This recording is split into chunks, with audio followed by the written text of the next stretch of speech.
Speaker. Sure. Thank you, Mr. Speaker. I hope that I'm able to, after having heard the last three speakers, turn to matters of more substance than volume, as we've heard over the last few speakers. Mr. Speaker, the Prime Minister said yesterday that he had no idea about the number of farms, the number of rural retailers, the number of small businesses that are at risk of going under during the current dairy downturn. He also said that he had no idea about the scale of the risk faced by either Fonterra or the financial sector in terms of their exposure. This is against a background in which farm economist Peter Fraser has said that up to 25% of farms are at risk. The Reserve Bank has said that up to 44% of loans could become non-performing. Accounting software company Mind Your Own Business has said 100,000 small businesses look at facing some real hardship as a result of this. And so the question is the government in denial here? Are they in dairy denial? What is this strategy in the face of this, given the scale of what everybody except the government benches seem to be saying represents a real threat to the New Zealand economy, and not just the dairy economy, but the entire New Zealand economy? It does seem that the strategy is more of the same, to keep on doing more of the same in the hope that it produces some kind of different result. Everything that the government is doing appears to be to continue to contribute to increasing supply at a time of record low prices. And to me, that is absolutely bonkers. The government is in denial, and the denial is becoming dangerous to New Zealand. It is actually dangerous for farmers. It's also dangerous to our rivers, and it's dangerous to the New Zealand economy. You have to ask how low the dairy commodity price can fall before the government decides that maybe a change of tack, a change of strategy is somehow desirable. At the heart of this, Mr. Speaker, is the irrigation projects that I referred to in questions today. The government has made a number of assertions about these, which I'd like to contest.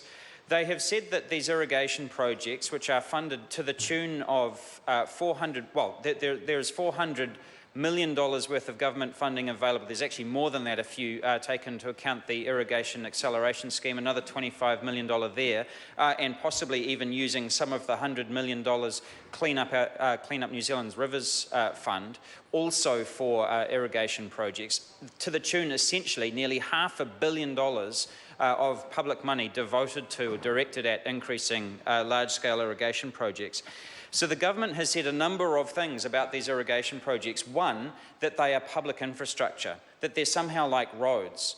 Well, roads are things that pretty much everybody can use, and irrigation schemes are not. Irrigation schemes are pretty much only able to be used by the user. So the idea that they should be publicly subsidised rather than have a user pays principle is somewhat ropey. They've also said that, I do want to just sort of reinforce the point that there are actually three different available funds here for irrigation. One is the $25 million Irrigation Acceleration Fund.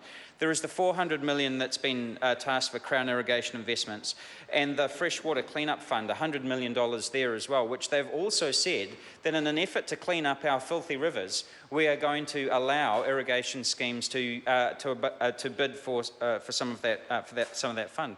Which to me, again, like I said before, I just think that's absolutely bonkers that you've got that level of public subsidy available for these incredibly risky schemes.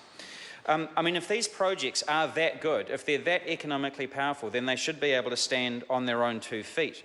The other thing that the government has said is that somehow these large-scale irrigation schemes are good for the environment, that they're good for our rivers.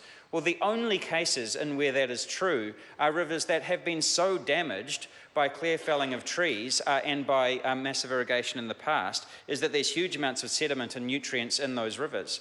The rest of the time, all of these schemes do is massive terraforming that converts land that is otherwise completely unsuitable to yet more dairy intensification. Of course, we know that that increases runoff into our rivers and contributes to the growing problem that we have there. And so the idea, the assertion that the government makes that these schemes are somehow economically viable, that they're somehow environmentally good, is actually completely preposterous. They are bad for the environment and they're bad for the economy, and they're also, as it turns out, bad for farmers, because you've got farmers there, some of whom are on multi-generation lands, who are leveraged up to the hilt to pay these things back. So the government's argument is completely fallacious. Thank you, Mr. Speaker. Oh, the Honourable. Well, Mr. Speaker, buildings have been called. The hammers and the nails are out as the building experts now move into Labor MPs' offices to remove the photo